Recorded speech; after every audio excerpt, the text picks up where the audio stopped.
fraud, which is illegal internationally and no exception to the Gambia. The business of counterfeiting money is also as old as money itself, making it a lifelong challenge on law enforcement authorities in sanitizing the regular money. For iAfrica News, Binta Yalo.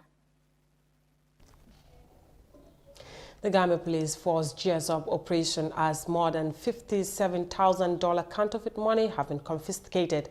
Now we move to some COVID-19 update as the Gambia will begin rolling out China's Sinopharm COVID-19 vaccine to meet the demand of the rapid vaccination campaign. The new development by the health authorities comes at a time when the country ran out of AstraZeneca jab, a vaccine received under the COVAX facility. The CC has the rest of that story. The World Health Organization in March 2021 listed the Sinopharm COVID-19 vaccine for emergency use, giving the green light for the vaccine to be rolled out globally in a race to meet the demand of vaccinating its population. The Gambia is planning to roll out the Chinese Sinopharm COVID-19 vaccine from the 5th of July 2021. This comes as AstraZeneca vaccine, the only jab administered in the country, runs out of stock in the Gambia, as some received their first jab of the AstraZeneca and are yet to get the second jab. The Ministry of Health said they will receive the second jab once it is available. The Ministry of Health wishes to reassure all those who received the first dose of the AstraZeneca and are eligible for the second dose will subsequently receive their due dose as soon as it becomes available. The ministry advised people to maintain and strictly keep their vaccination cards safe, so that those who receive the first jab of the AstraZeneca will not need to receive a different vaccine apart from AstraZeneca. According to the ministry, people will be able to get the vaccine at different strategic locations once it is available. For one to be fully protected with the vaccine, individuals need to receive 2 doses at an interval of 3 to 4 weeks. The vaccine will be rolled out in the country, first starting in the West Coast region and Greater Banjul area. The vaccination exercise will take place in health facilities, different strategic locations, within communities and other identified areas. The Sinopharm vaccine is produced by Beijing Biotech Institute of Biological Products and proves to be 79% effective. Currently, over 30,600 people have received their first jab of the AstraZeneca vaccine in the Gambia, while 9,861 others are fully vaccinated. Reporting for iAfrica News, I am DCC. Gambia is set to roll out Sinopharm vaccine as AstraZeneca jab runs out of stock.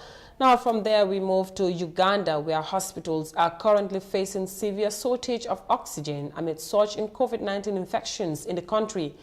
Officials of the National Referral Hospital said the facility can no longer cater for the oxygen for the growing patient numbers. And infections in the East African country have climbed to over 67,000. and 550 deaths since the outbreak of the disease in the country in March last year. We have more of that in this report. The city morgue in Kampala is busy. Funeral vans are now packed here, waiting to carry the dead. Many patients here have succumbed to COVID-19 after a horrifying struggle. Health authorities say the situation across the country is extremely worrying. We are having an exponential growth in terms of new infections. And this is characterized with severe patients and also critically ill patients, and this is affecting almost all the age groups. Uganda is battling a second wave of the pandemic. The country has registered more than 10,000 new cases in less than a week, and more than 900 people are hospitalized at different health centers across the country. The National Referral Hospital and the main COVID treatment center says the facility cannot meet the current oxygen needs for the growing patient numbers. You find a patient requiring 70 liters of oxygen per minute, and yet the normal patient in the normal ICU requires between 1 and 10. So one patient in COVID ICU consumes the oxygen that would be required by 10 very sick patients in a normal ICU. Several hospitals are now looking to private firms to supplement their oxygen stock. Uganda is set to receive additional doses of the COVID-19 vaccines from the COVAX facility. Health authorities believe pushing more jabs into people's arms will reduce the number of those who are seriously ill. Uganda received its first consignment of 964,000 doses of the ACCRA vaccine in March. To date, more than 800,000 people have been inoculated. Most of the vaccine centers had started experiencing shortages of these vaccines, so that means some people were not able to get their second jabs when they were supposed to. The government has imposed another lockdown to control the spread of the virus. Schools, places of worship, and open markets have been ordered to close, and travel between regions is now restricted.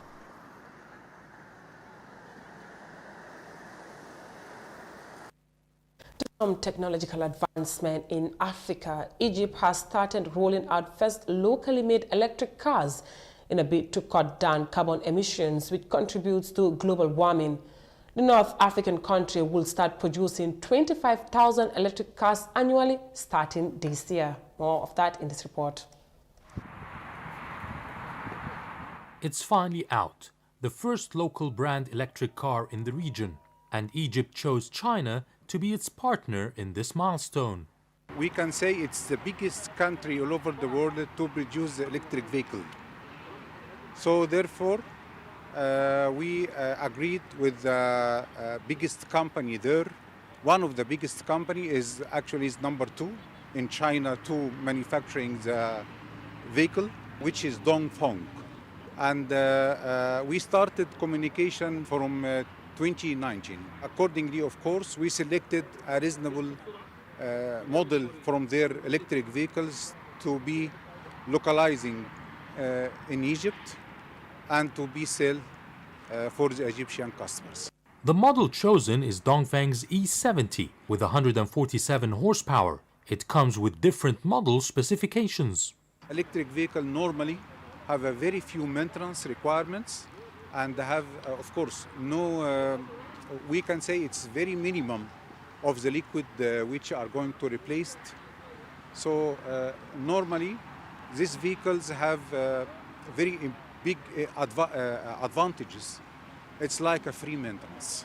Because we are going to localize the vehicle itself, and the localization idea is very important to this project. So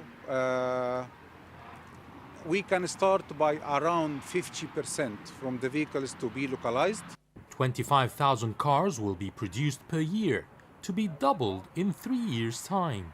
Meanwhile, the government is working hard on providing the proper infrastructure for electric vehicles. We are launching very soon a company to fund and technically build charging stations, public charging stations. We are aiming at 3,000 public stations. Each post has a dual socket, so we are talking about 6,000 concurrent users anytime. And this will be done in 18 months. The deal has helped revive state-owned Nasser Automotive, which was nearly dissolved after years of shutdown. But the agreement is more than just local production. It's about transfer of technology. We are looking forward for the success of the E70 to have the feeding industry develop. We are seeking the development of the feeding industries to be able to produce what would be called an Egyptian car from the battery to the design and to the components, and hence the exportability of the car and even the buses in the future. The price will be a competitive range from $18,500 to $25,000, with a $3,300 discount for the first 100,000 customers. The first batch will be in the market end of 2021.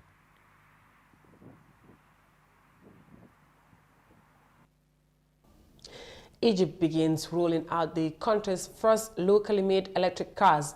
Now elsewhere in Africa, Kenya's President Uhuru Kenyatta said his country is excited and adequately prepared to welcome back the World Rally Championship Safari Rally, which kicks off in about a week. The World Rally Championship is the highest level of global competition in the motorsport discipline of rallying, organized by the governing body of World Motorsport and FIA. Fatmata Kasim has more. There are separate championships for drivers, co-drivers and manufacturers, with a new team championship added in 2021. The series currently consists of 12 2 to 3 days events driving on surface ranging from gravel and tarmac to snow and ice. Each rally is usually split into 15 to 25 special stages, which are run against the clock on closed roads. The WRC returns to Kenya for the first time since 2002. The safari of all has evolved to fit the modern-day WRC, but its character remains with challenging closed dirt roads, stunning picture postcard scenery, and exotic wildlife. Competitors can expect rocky and rutted tracks and unpredictable weather, which could transform dry and dusty trails into glutinous and mud baths. Kenya's President Uhuru Kenyatta says Kenya is excited and ready for the WRC Safari Rally. And we're back. And I think this is something that is not only going to be met with a lot of excitement by our fellow Kenyans, but also, I think, throughout our region and the African continent. And I want to thank Bwana Todd, he'll be here, because he has been very, very cooperative and very, very supportive. In the same time, I know the preparations, starting with the year before's preliminary, have been intense. The Kenyan head of state spoke on Thursday at State House, Nairobi, where he presented brand new rally cars to young Kenyan drivers Hamza Anwar, Makre Kimachi, and Jeremy Wahome. The three drivers are sponsored from the WRC Safari Rally by Safaricom and Kenya Airways.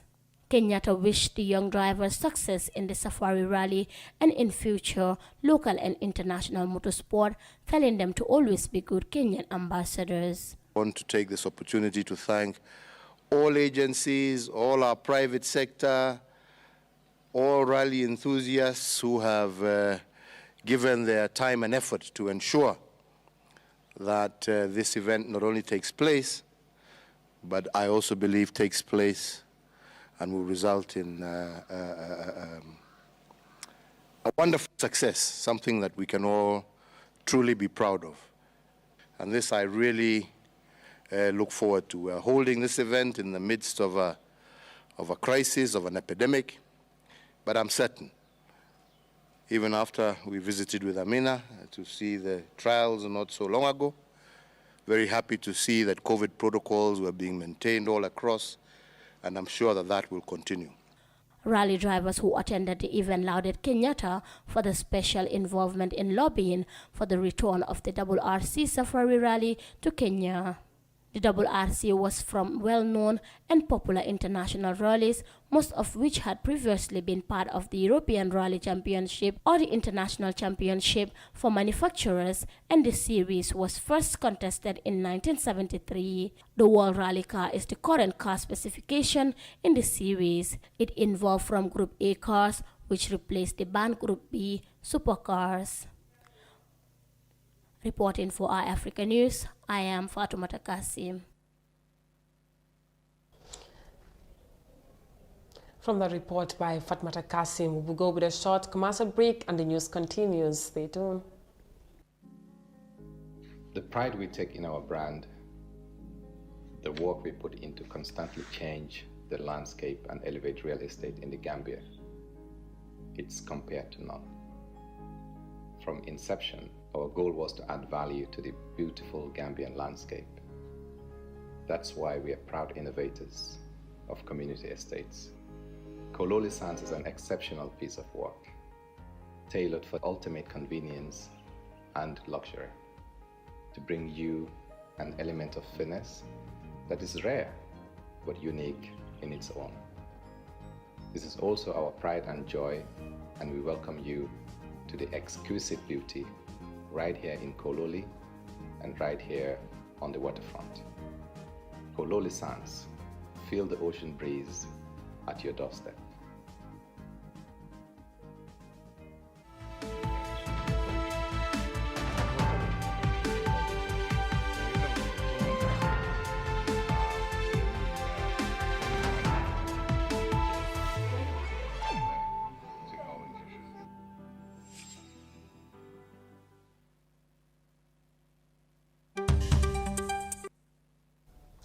Welcome back. If you're just joining, this is the World Today newscast, and to our remaining stories.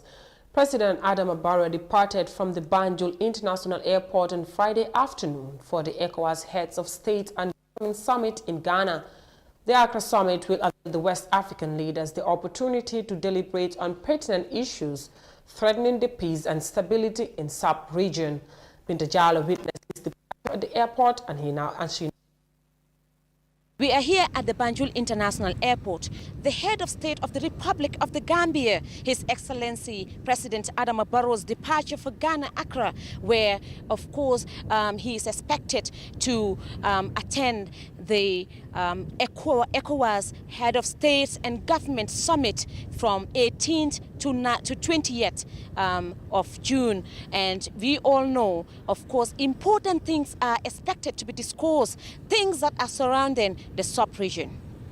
Ghana will host the 59th Ordinary Summit of the Economic Community of West African States, Authority of Head of States and Government from 18th to 20th June 2021. 15 head of states in West Africa, with exception of Mali, which has been suspended from the regional bloc on basis of the current political unrest in the country, are expected to attend the summit. The meeting would deliberate on pertinent issues threatening the peace and stability in the sub-region, with hope to devise a lasting solution. Other dignitaries expected include the President and Vice President of Ecowas, Commissioner and Support Staff, and the former President Goodluck Jonathan, who is the Ecowas Special Envoy mediating the Mali political crisis. He is expected to present a report on his recent visit to the West African country following the emergency ECOWAS summit last month.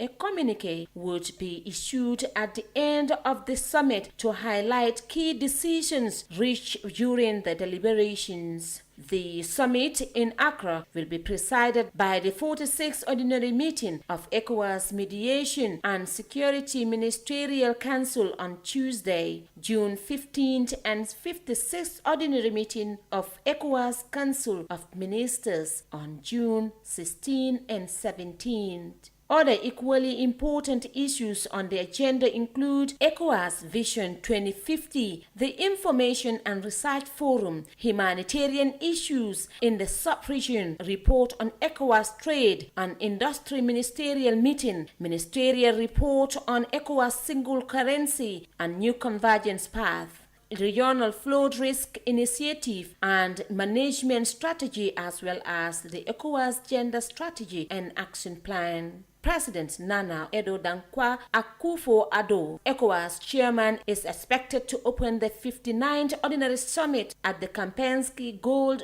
Coast City Hotel in Accra this Saturday.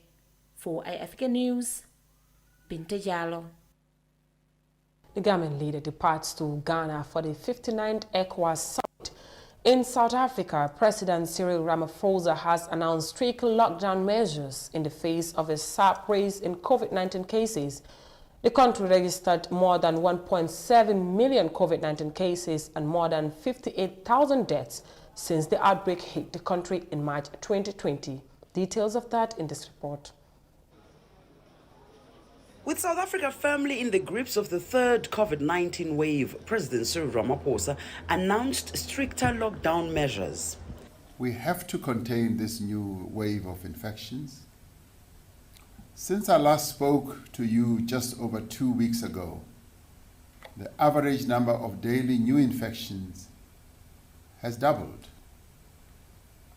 Then, 2 weeks ago, we were recording around 3,700 daily infections. Over the last 7 days, we have recorded an average of 7,500 daily infections. Hospital admissions due to COVID-19 over the last 14 days are 59% higher. South Africa's economic hub, the Gauteng province, has been particularly hard hit by this third wave. Gauteng has been the worst hit. It accounts for nearly 2/3 of new cases measured over the last week. The increase in infections in Gauteng is now faster and steeper than it was at the same time in previous waves. Within a matter of days, it is likely that the number of new cases in Gauteng will surpass the peak of the second wave. Restrictions that were announced by the president include a decrease in the number of people allowed to gather together.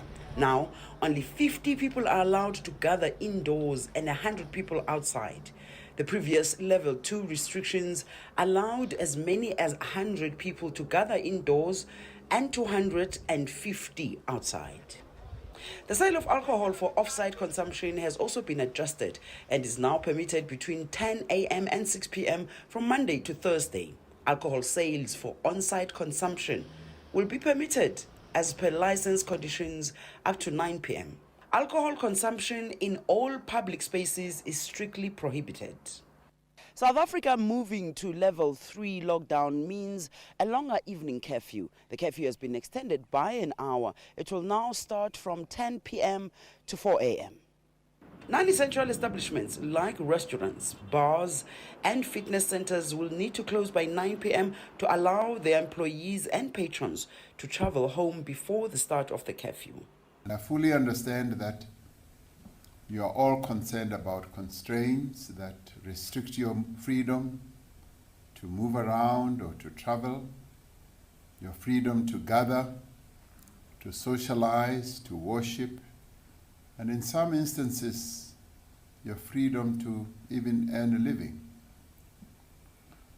Yet, we also know that these restrictions have been effective in containing the spread of the virus.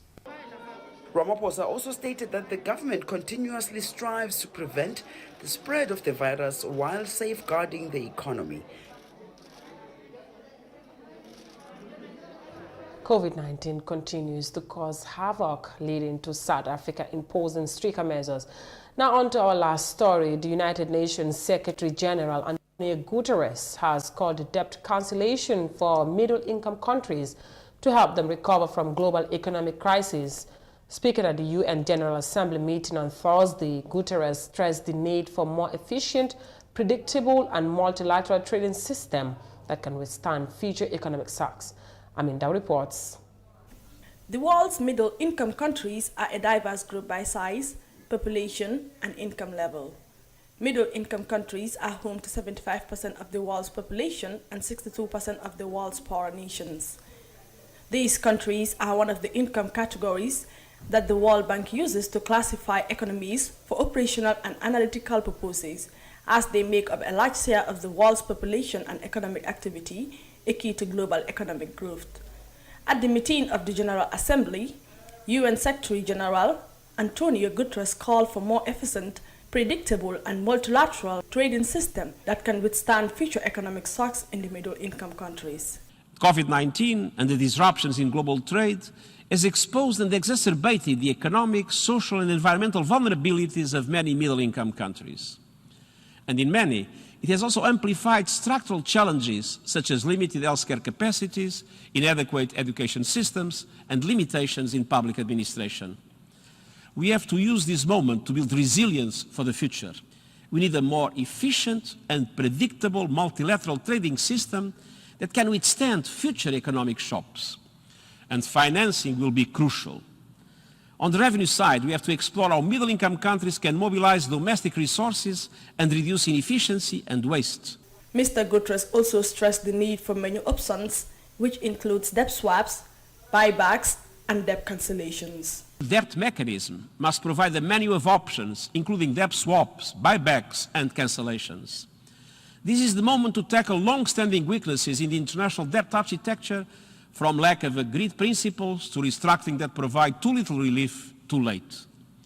Innovative instruments to allow debt restructuring and meaningful debt reduction can help middle-income countries expand their fiscal space to boost investment and steer a resilient and sustainable recovery from the crisis. Volkan Bozkır, President of the UN General Assembly, said middle-income countries can enhance trade and support the development of new and innovative sectors if unleashed. As we move to accelerate progress on the Sustainable Development Goals in this decade of action, removing the barriers to progress in middle-income countries is a sure way to expedite and deepen success. With 75% of the world's population and 62% of the world's poor, middle-income countries constitute an economic powerhouse that, if unleashed, can boost global economic growth, enhance trade, and support the development of new and innovative sectors. This will not only help alleviate poverty in middle-income countries themselves, but support growth the world over. This is a win-win for all involved. The opening segment of the meeting was followed by 3 interactive panels which addressed key aspects of the gaps and challenges of middle-income countries in the implementation of the 2030 Agenda for Sustainable Development. Meanwhile, the Kenyan president has recently urged Kenya's political leaders to unite and work together to enable the country achieve its goal of becoming a middle-income country by 2030. Reporting for iAfrica News, I am Amindao. That was all from me and the rest of the crew on The World Today. Up next is Gambia 24 at 19:30 GMT. Thanks for watching and bye for now.